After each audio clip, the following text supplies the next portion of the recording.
Hola, ¿cómo les va? Hoy quiero compartir con ustedes algo así como unas notas para leer a Descartes y luego Kant y otras yerbas, ¿sí? Bueno, comenzamos. Descartes tiene una serie de ideas principales. Vamos a ver si podemos desentrañarlo. La modernidad es melliza de la conquista, la expansión científico-experimental, el desarrollo del capitalismo y la inculcación del sistema patriarcal. Esas tres categorías, colonialismo, capitalismo y patriarcado, fueron posibles gracias al apoyo del cristianismo imperial, autoridad moderna que concretaba y aseguraba el dominio sobre la naturaleza salvaje de América para sacar provecho de sus recursos materiales y humanos. Y si se trata de aprovechar al máximo los frutos de la tierra y de la sangre para ejercer un dominio sobre estos, hay que volver el mundo previsible. Y el mundo previsible es de esa manera si tengo certezas o confío en lo que hay a mi alrededor. Ahí es donde aparece esto que me parece importante de Descartes, ¿sí? El tema de la desconfianza, que está asociada indisolublemente a la necesidad de encontrar certezas. Y para eso, es decir, para encontrar certezas, nada mejor que encontrar el método adecuado para una investigación. Bien, Descartes ve que los sentidos y los sueños nos confunden, nos engañan, lo que podría transformarse en ilusiones ópticas. Entonces, ¿cómo distinguir entre el sueño y la vigilia? ¿Cómo distinguir las alucinaciones de las percepciones para saber si estoy loca o estoy cuerda? Descartes no era un escéptico, vale mencionarlo. Su duda es un método de investigación. Su duda es una duda metódica. Y si ustedes quieren, aprovecho para decirles que es considerado uno de los orígenes de la filosofía. Entre los antiguos se hablaba del asombro y para la filosofía medieval hablamos de algo así como la duda. Y posteriormente, ya en la contemporaneidad, hablamos de situaciones límites, un origen que se inicia con toda la corriente psicoanalítica y sobre todo con Jasper. Bien, decía que Descartes, sí, Descartes decía que el intelecto humano era la sustancia mejor repartida del mundo. Esto significa que cualquiera de nosotros y nosotras tendríamos recursos necesarios para acceder a la verdad, entendiendo la verdad como lo que es certero, claro y distinto. Pero como los sentidos nos engañan, es necesario encontrar un método seguro que nos lleve por un camino a esa seguridad, a esa certeza. Porque la verdad no está tan a la mano, opuesta por Dios para que cada quien lo tome cuando quiera. Podría ser que un Dios no existiera y algún genio maligno estuviera engañándome. Un genio engañador que incluso me haga ver que 2 más 2 en lugar de 4 es 6. Dudar de todo es el método que encuentra Descartes. Dudar hasta que ya nada pueda quedar fuera de esas dudas. A esto le llamamos duda hiperbólica, porque es un irrebasable. Ya no podemos dudar más desde ahí. Y hasta podría ser entonces que no tuviera cuerpo. Digo, si uno quisiera seguir dudando, y esto lo hace Descartes en una serie de meditaciones, termina diciendo, pudiera ser que yo no tenga cuerpo, que no tenga brazos, que no tenga piernas, que mi cuerpo no existiera en suma, pero encuentra algo de lo que ya no puede dudar, y es que está pensando. Y si alguien está pensando, es porque existe. Y nace con este descubrimiento cartesiano la subjetividad, el yo, ¿sí? Así, el primer principio de conocimiento seguro, certero, claro y distinto, pasa a ser el yo, el ego cogito, es decir, el yo pienso. Esto tiene una influencia decisiva en la educación, porque uno de los puntos o uno de los principios que quería derribar Descartes tenía que ver con la educación, es decir, con el modo de hacer ciencia, el modo de educar que tenían en los tiempos anteriores a él, métodos educativos con los cuales él mismo había sido educado. Descartes era matemático, tengan en cuenta esto, había estudiado con los jesuitas y de algún modo tenía algo así como una disciplina absolutamente cristiana, es decir, él jamás iba a dudar de Dios, al contrario, él creía que una de las ideas innatas que tenemos tiene que ver con esto, con la idea de Dios, la idea de mundo. Y a partir de allí, racionalmente, poder construir otro tipo de conocimiento. Bien, entonces, el primer principio de conocimiento seguro pasa a ser el ego cogito, perdón, es decir, el yo pienso. Bien, por lo pronto, esta formulación, la del yo pienso, va a contrapelo de toda la formación medievalista. Este descubrimiento, el de la duda universal, anticipa el recorrido de la Ilustración que luego va a describir Kant y acompaña su principio de autonomía, es decir, Kant se apoya en esta construcción cartesiana del yo, de la subjetividad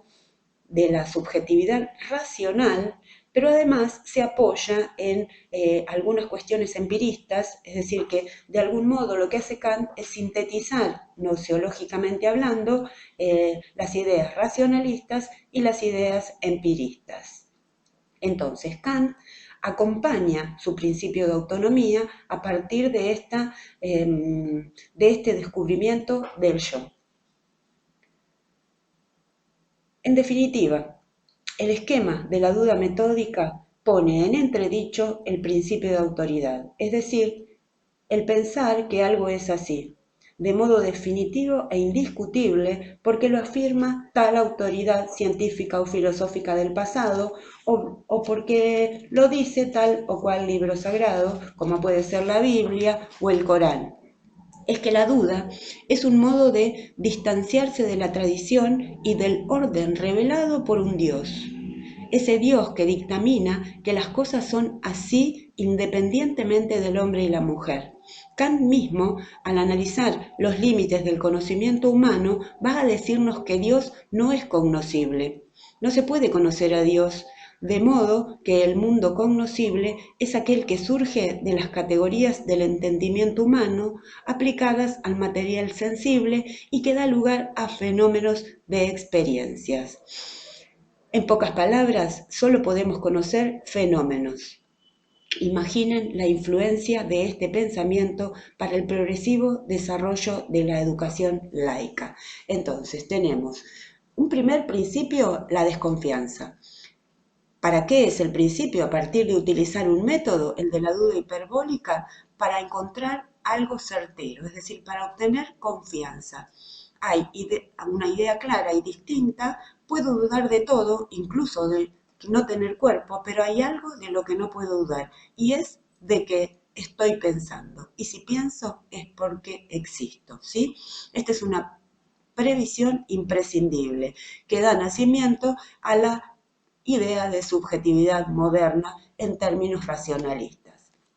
Con Kant, entonces, tenemos esta necesidad de encontrar algo que nuclee o que articule esas ideas en pugna, las de los empiristas y las de los racionalistas.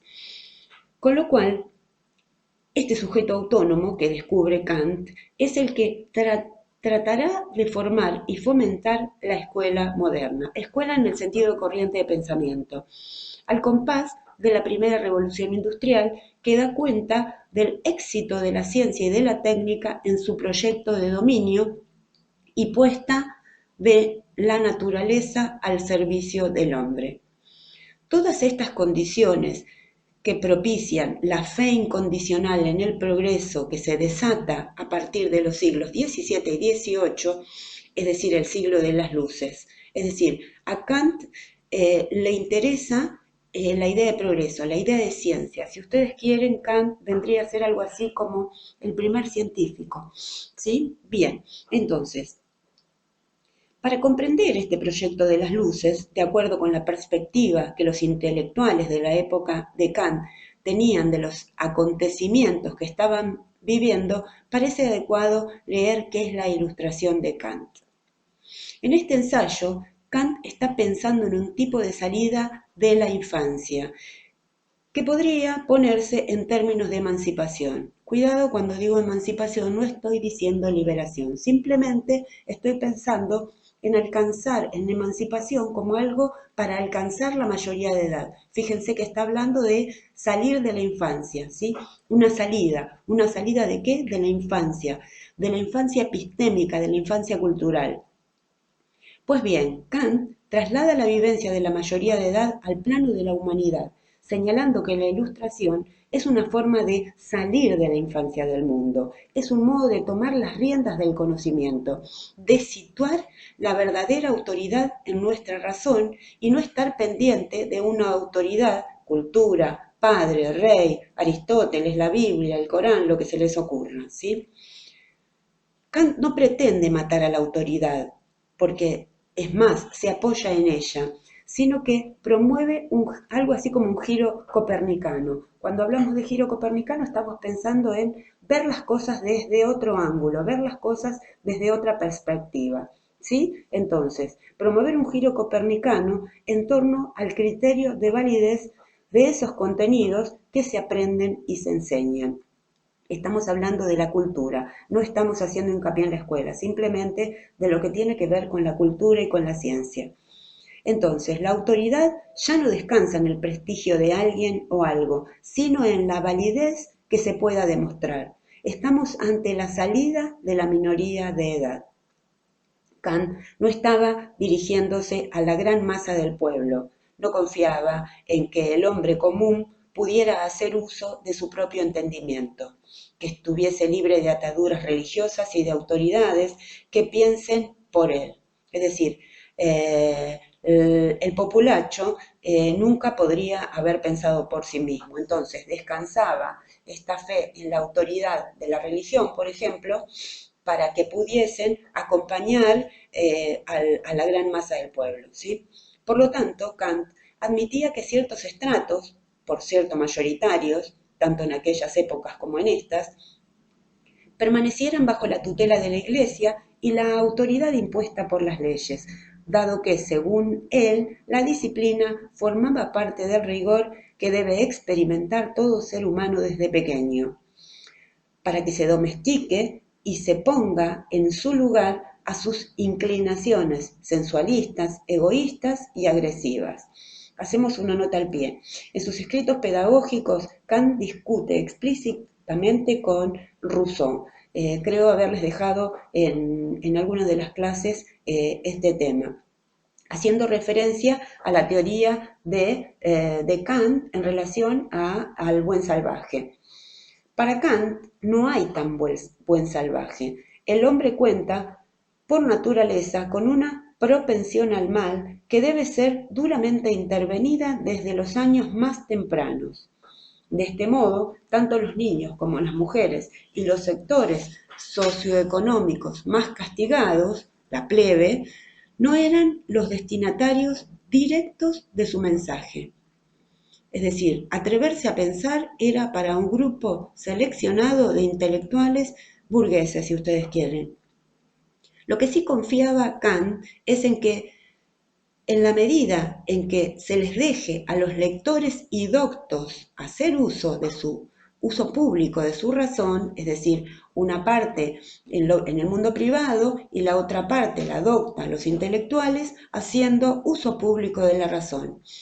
Entonces, en ese caso, la ilustración iría expandiéndose progresivamente por todo el cuerpo social.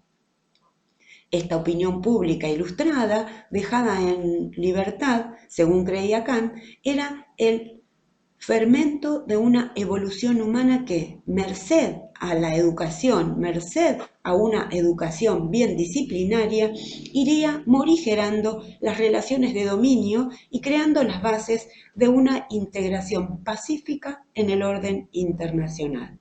Por eso, si bien en el espacio de las relaciones de trabajo y reproducción de la vida social que Kant denominaba privado, su mandato era que obedezcan, en el plano del espacio público, la consigna era diferente, era la de razonar libremente.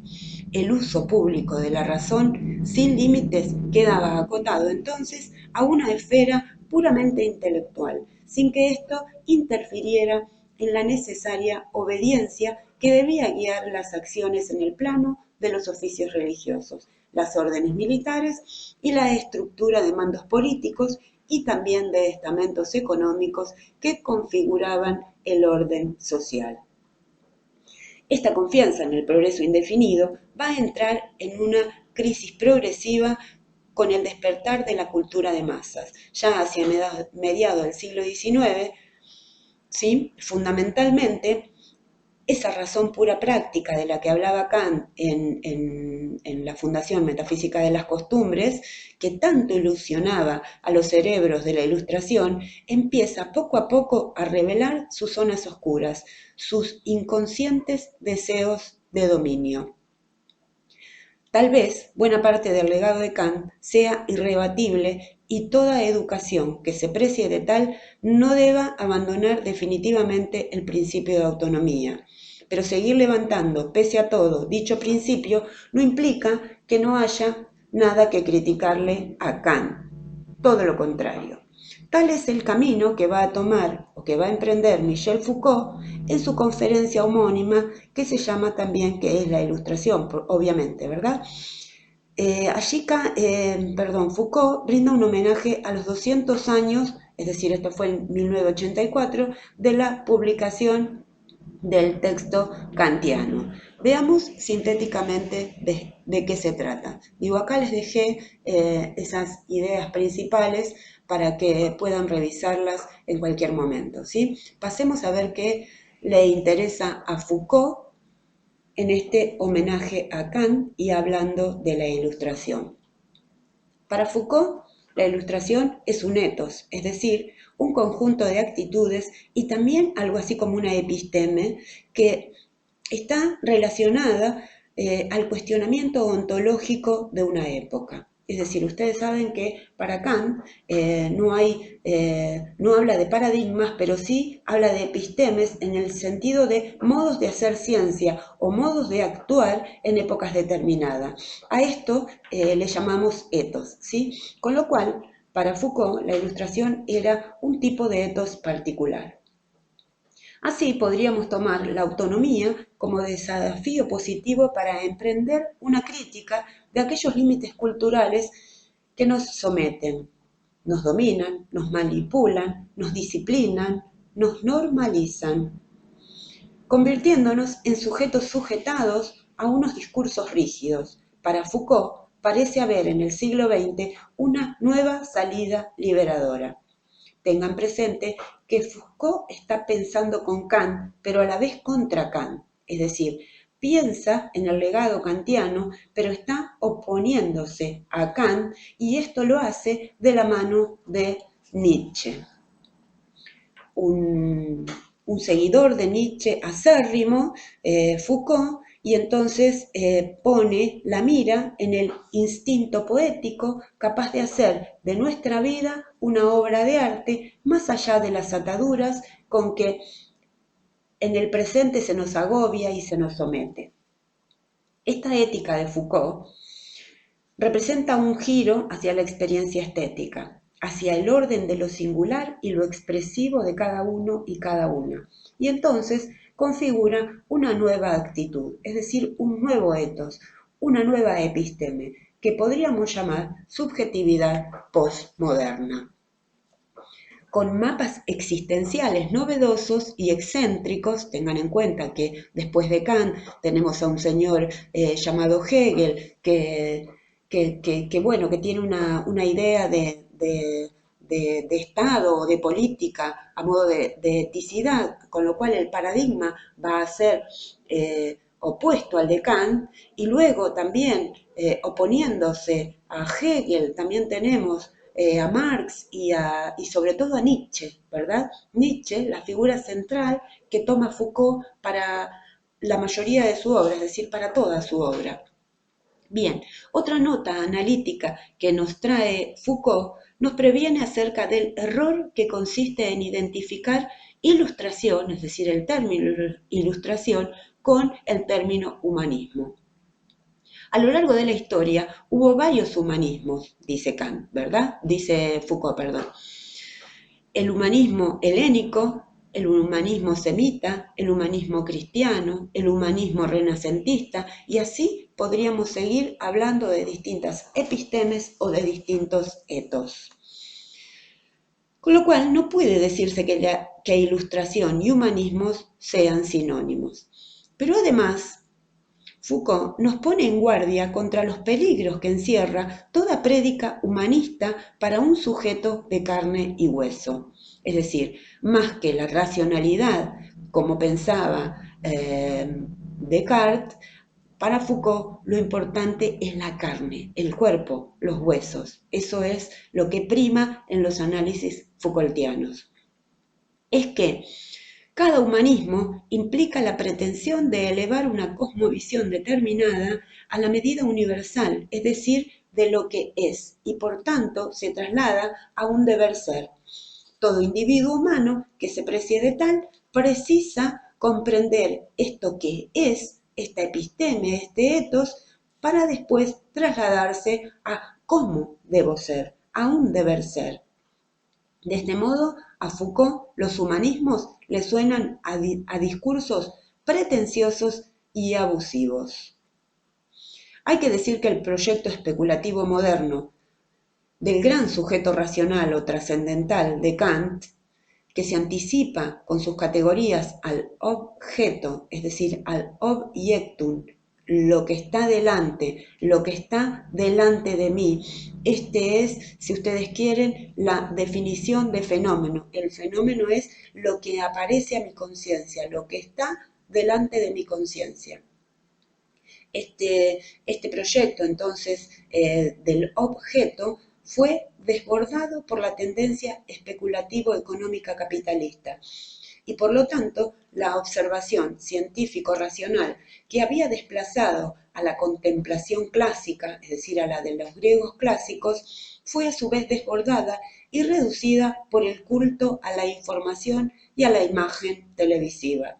De ahí que un famoso intelectual del Mayo francés, tengan en cuenta que Foucault también perteneció a esas corrientes juveniles, Guy Debord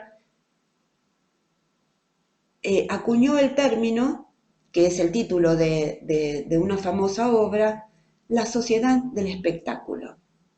Cuando Debord acuñó este término, lo hizo para referirse a la sociedad del capitalismo tardío. Es decir, ya un capitalismo que podríamos llamarlo posterior a la revolución de los primeros capitalismos, ¿sí? Bien, Foucault también es hijo del Mayo francés, como les decía, ¿sí?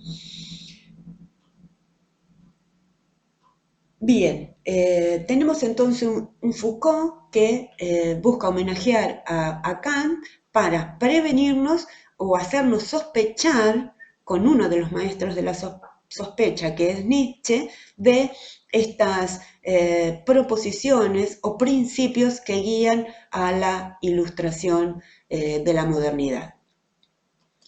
Ahora bien, como les hablaba de otras hierbas, vamos a conectar estas otras hierbas con esta cuestión del Mayo francés y la importancia de la revolución juvenil y proletaria que implica ese Mayo francés, ese Mayo del 68.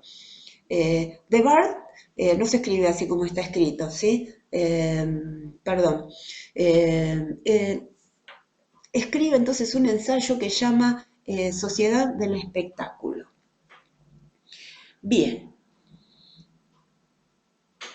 algo así como una imagen especular televisiva, ¿sí? El auge de la información y la propaganda. Estaría tratando de dialogar sobre la información y la propaganda. Ya a partir de las dos guerras mundiales, el declive de la reflexión, menos útil y operativa, obviamente, y el ahora monumental crecimiento de las telecomunicaciones y la revolución informática, han profundizado esta tendencia de Occidente hacia lo informativo y lo televisual. Esta revolución televisiva o televisual se expresa en términos que ya se han vuelto algo así como un leitmotiv de las ciencias sociales. Digo, en las ciencias sociales hablamos de videocultura, de videopolítica, de homo videns, etcétera, etcétera. Es decir, hay ahí como una revolución importante y esta revolución de la videocultura y de la videopolítica está muy asociada a la juventud.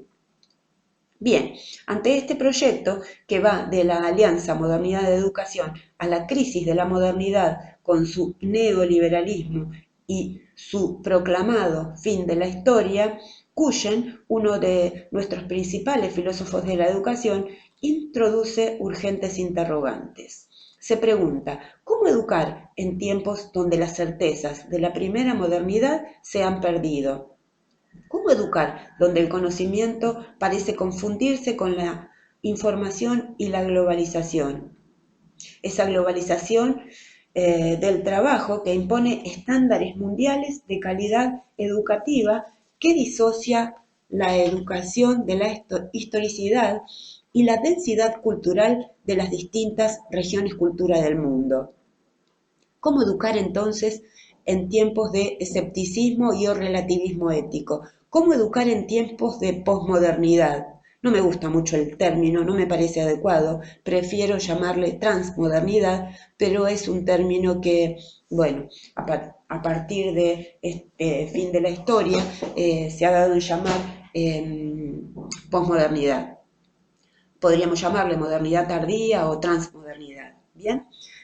Bien, uno de los temas centrales entonces que surge de los fallidos intentos de uniformidad moderna, es decir, esta gran homogeneización que pretendía la modernidad, es el de la reactivación de los particularismos culturales y en general el de los nuevos sujetos. Si el universalismo occidental resultó ser un fracaso, un programa de dominación e intervención occidental, logo, falo, céntrico, en todas las subjetividades y regiones para terminar imponiendo un monoculturalismo que nos asfixia, ¿cómo satisfacer la pretensión de validez ética y epistémica de los distintos reclamos identitarios y de las diversas tradiciones culturales? ¿Cómo hacer que estos planteos de nuevas identidades e interlocuciones o interculturalidades cobren vida en los espacios educativos?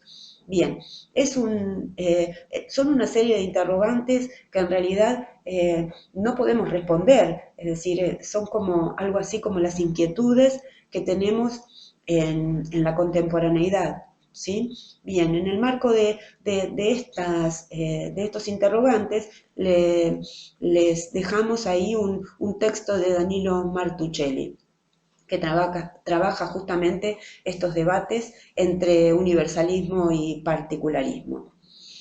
Creo que es un texto muy adecuado para analizar la problemática de la modernidad y el sujeto pedagógico, porque Martuchelli realiza una crítica a los esencialismos y su aporte sociológico nos brinda, desde una vocación intercultural, nos brinda a la filosofía aportes bien interesantes. Entonces Martuchelli desmitifica las fórmulas particularismo y universalismo, develando las mentiras que hacen de estas dos categorías, algo así como compartimentos ideológicos que obstruyen el diálogo y la integración entre culturas. Luego nos invita a pensar una disolución sociológica de dichas ideologías, como un recurso metodológico tendiente a dar un soporte superador a esas dos tensiones, a la tensión entre particularismo y universalismo. Esto es la cuestión étnica y la cuestión juvenil. Eso es lo que van a encontrar en el texto de Martuchelli.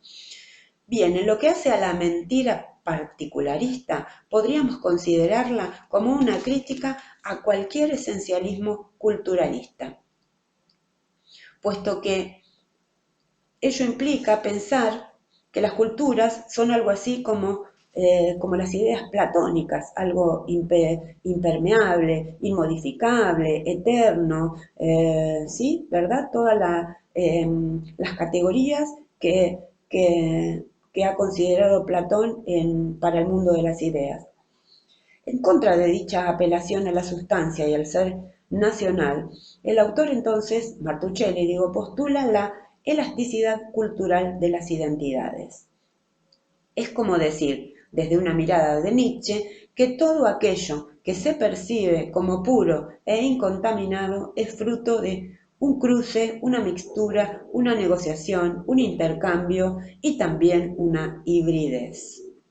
Se trata de entender que el desmoronamiento de la Torre de Babel, el desmoronamiento del mito bíblico, de este mito bíblico según el cual se produjo la fragmentación de mundos y lenguas, más que como pérdida y castigo, puede ser leído como símbolo de posible ganancia.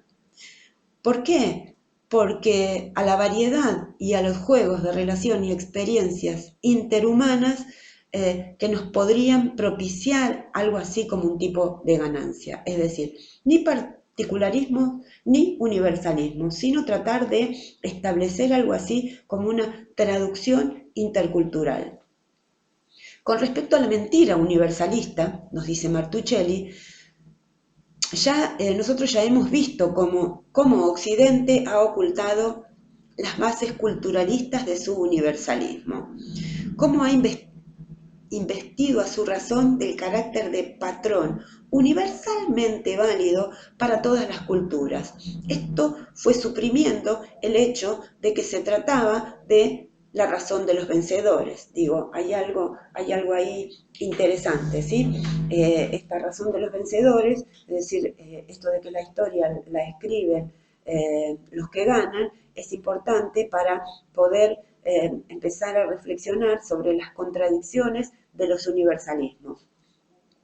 En cuanto a la disolución sociológica, Martuchelli retoma la consideración de esta relación entre lo universal y lo particular, más allá de los citados esencialismos que terminan alentando la guerra entre etnias y tradiciones, algo así como la mentira de la guerra entre los dioses, y propone la consideración de estos problemas a escala individual, entendida como una mirada hacia la alteridad étnica. Esta guerra de los dioses ustedes la conocen muy bien porque la padecemos todos los días, que judíos contra cristianos, que cristianos y judíos contra musulmanes, y etcétera, etcétera, y entonces seguimos matando en nombre de Dios.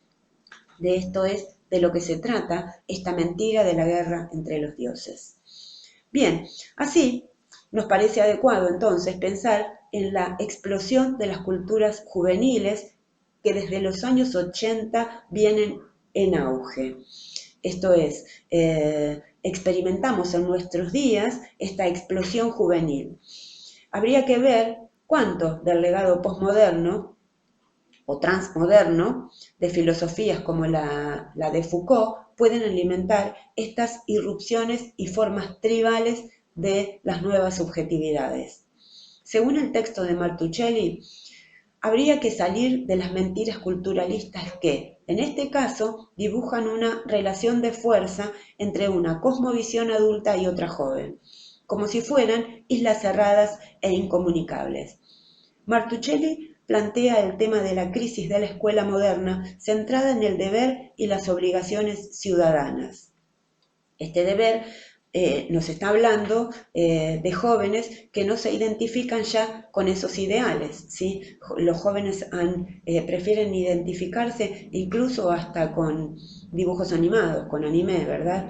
Bien, la crisis de la intervención educadora adulta ante chicos posmodernos o transmodernos que, inmersos en la cultura informática, exhiben una habilidad tecnológica que hasta los vuelve docentes de los sujetos mayores, es decir, nos pone en una condición de discipulado ante ese manejo extraordinario que tienen respecto de la cultura informática. ¿Cómo pensar entonces la escuela, entendida como institución, ¿verdad?, ante los desafíos culturales y tecnológicos del siglo XXI? ¿Cómo pensar pedagogías acordes con nuestro tiempo? ¿Cómo poner en marcha una institución educativa atada al ideal ilustrado? ¿Cómo podemos lograr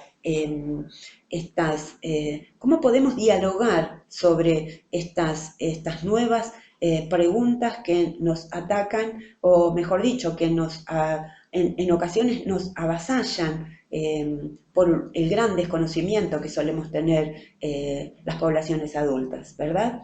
Bien, ante las peripecias de nuestro mundo, entonces, ¿cómo proyectar una formación docente? Esta es tal vez la pregunta que más me interesa, ¿verdad? Porque hay una serie de problemas en torno a la utilización de los recursos informáticos. Digo, uno podría pensar en que en el aula no hace falta internet ni ese tipo de cosas, porque la mayoría de los chicos vienen a la escuela con celulares, con lo cual la docencia podría recurrir a esos medios y trabajar con ellos.